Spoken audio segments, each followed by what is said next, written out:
Assalamualaikum warahmatullahi wabarakatuh. Waalaikumsalam warahmatullahi wabarakatuh. Selamat datang ibu-ibu. Selamat siang. Terima kasih atas kehadirannya. Terima kasih repot-repot kita bertemu lagi dalam kegiatan pertemuan kelompok. Meskipun sedikit, kita pasti berbagi. Untuk pertemuan hari ini melanjutkan pertemuan selanjutnya sebelumnya, yaitu tentang penanganan dan pencegahan terhadap stunting. Masih ingat stunting itu apa, Bu? Gagal tumbuh. Gagal tumbuh. Bu, stunting apa? Gagal tumbuh. Gagal tumbuh. KPKP gagal tumbuh. Ya, saya ulang lagi, stunting itu keadaan di mana kasarannya anak lahir tingginya di bawah rata-rata anak usianya, artinya pola perkembangannya mengalami penghambatan. Nah, dalam hal ini kita fokus pada bagaimana mengoptimalkan atau menjadikan anak atau keluarga itu bebas dari stunting. Nah, artinya anak itu, bagaimana anak itu bisa sehat stunting, tidak mengalami stunting, bisa sehat. Dari bagaimana anak bisa sehat dari stuntingnya itu, bagaimana anak bisa sehat, bisa terbebas dari stunting. Yang pertama dari pola makan, yang kedua dari pola cara mengasuh.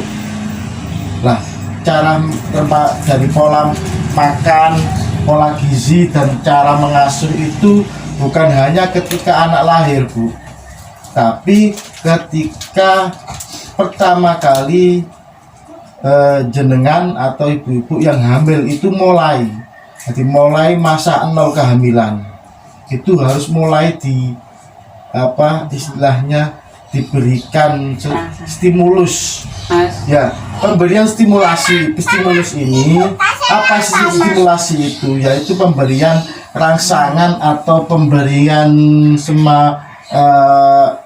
semacam gerakan atau rangsangan agar anak itu menjadi tumbuh optimal. Dan pemberian stimulus ini sudah dimulai masa kehamilan 0 bulan. Ya, sejak masa dalam kandungan hamil. Di usia kehamilan itu ada usia emas anak, ada usia usia kehidupan. Kalau di dalam pemberian, kalau dulu di pemberian materi kelompok ada usia 1000 hari kehidupan. 1000 hari kehidupan berapa, Bu? Mulai 0 dalam kandungan sampai umur 2 tahun. 2 tahun, benar. Jadi mulai 0 ketika hamil sampai usia 2 tahun. Dan itu caranya berbeda-beda. Dan sekarang kita masuk dalam bagaimana menstimulasi anak, memberikan rangsangan kepada janin itu mulai umur 0 tahun ketika hamil. Ada 3 tahapan. Yang pertama, apa itu stimulasi? Stimulasi itu rangsangan yang dilakukan oleh orang tua sejak dalam kandungan. Dirangsang itu baik itu mau dirangsang melalui gizi, asupan gizi maupun gerakan rangsangan. Kalau gizi berarti yang mengkonsumsi ibunya.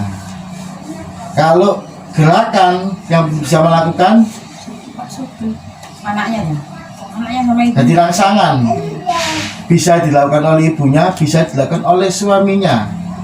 Nanti rangsangan berupa gerakan. Jadi merangsang itu merangsang yang ada perangsang pendengaran, ada perangsang gerakan, ada perangsangan penglihatan. Jadi apa yang sampean sederhana sih sama. Sampean pernah mendengar musik sing mena halus? Pernah nggak? Apa yang sampean rasakan? Nyaman tidur. Suara. Makanya ada yang banyak bilang ketika hamil sering-sering diperdengarkan musik-musik yang halus. Ojo koplo, Bu. Anaknya dangdutan terus ya. Makanya kalau orang Oke. Jawa dulu kan sering anak gitu kan, sambil gini sambil Gitu. mendoakan, terus membaca sholawat atau didengarkan musik-musik yang sahdu, yang halus, yang melu. Artinya apa? Itu supaya untuk mendengar merangsang gerakan itu. Ada pertanyaan lagi, Bu? Ya, cara menstimulasi. Jadi umur 0 sampai 3 minggu, 13 minggu, anak ini sudah mulai, janin ini sudah bisa dirangsang dengan sentuhan. Makanya kalau hamil, sing sering-sering bapak ngewangi ngelus, Bu. Dilus sambil nungakno. Dilus utangnya, Bu, pun terus liyane. Iya. Lambat. Sing terus utangnya sambil dijaga. Oh. Kan benar. Coba sekarang sampean diskusikan lah anak umur 0 sampai 13 minggu itu dirangsang pakai bagaimana. Ini kan ada 3, yang 14 sampai 27 minggu rangsangannya berupa apa, yang 27 minggu sampai 36 minggu rangsangannya berupa apa.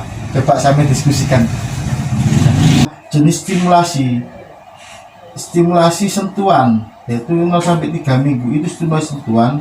Yang kedua stimulasi suara, Bu. Jadi mulai umur 14 sampai 27 minggu berarti 3 bulan ya. 3 bulan sampai 7 bulan itu lebih sering distimulasi pakai suara. Bagaimana caranya menstimulasi pakai suara? Diperdengarkan musik-musik yang lembut, dibacakan sholawat, musik. Distimulasi pakai cahaya. Jadi janin itu sudah mulai mengenal gelap dan terang. Makanya sering dilatih itu. Dilatih pakai suara itu melatih indera pendengaran. Kalau pertama itu sentuhan itu dilatih bahwa dia benar-benar sentuhan. Jadi yang dia stimulasi pakai cahaya. Nah, ini kapan mulai bisa dilakukan stimulasi ini? Sejak dinyatakan hamil harus dimulai. Biasanya kita tahu kan umur kadang-kadang 1 bulan, 2 bulan. Setelah umur trimester kedua atau 14 sampai 27 minggu dari tahapan janin kan ini, Bu, umur 0 sampai 3 bulan atau 4 bulan ya, 4 bulan sampai 7 bulan, 7 bulan sampai nifas. Nah, biasanya 0 sampai 4 bulan itu selemes-lemes wong ya, meteng. Jari ini kalau meteng-meteng soalnya. Iya.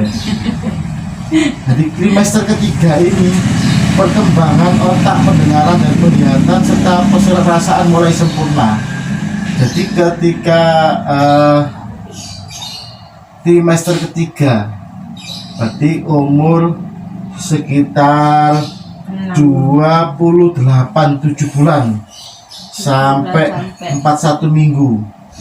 Kalau 9 bulan berarti 36, berarti sampai melahirkan sampai 41 minggu itu sudah mulai sempurna pendengaran, terus penglihatan di janin itu. Makanya jadi stimulus atau rangsangan itu sering-sering kudu dilakukan. Pada usia ini janin juga dapat merespon dengan gerakan yang dapat dirasakan, gerakan-gerakan. Jadi intinya gini, bahwa tanggung jawab jadi kesehatan anak itu tanggung jawab kita bersama.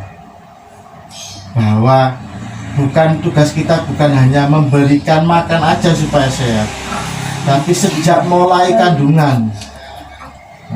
Biasa nih ngomong kan gini, yang harus dipahami bahwa misalnya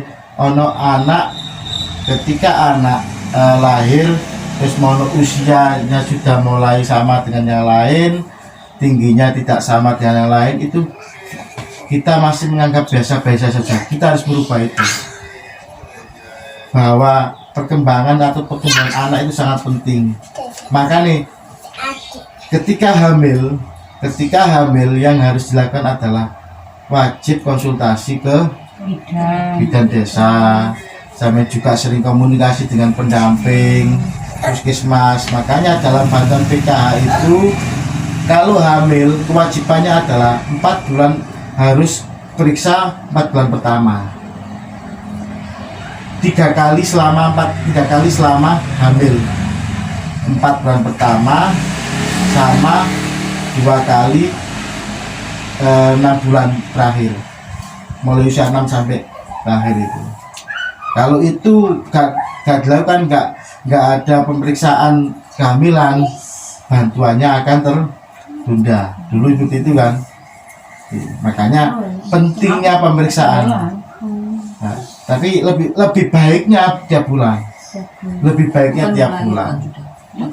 Minimal itu Bu, minimal itu 3 kali pemeriksaan selama kehamilan. Kalau gak bisa hamil, gak pernah periksa, ya sekali bantuan. Makanya Bu, tujuannya bukan hanya bantuan cair, gak, bukan. Tapi tujuan pemerintah ini adalah memastikan bahwa ibu hamil dan bayinya sehat, tidak sampai jadi stunting. Ya, ada pertanyaan Bu?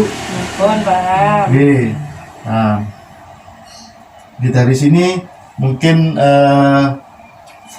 lebihnya saya kira kalau ada pertanyaan nanti kita sering-sering diskusi, jangan sampai bosan-bosan karena ini untuk perkembangan kesehatan kita bersama. Terima kasih Bu. Assalamualaikum warahmatullahi wabarakatuh. Waalaikumsalam warahmatullahi wabarakatuh.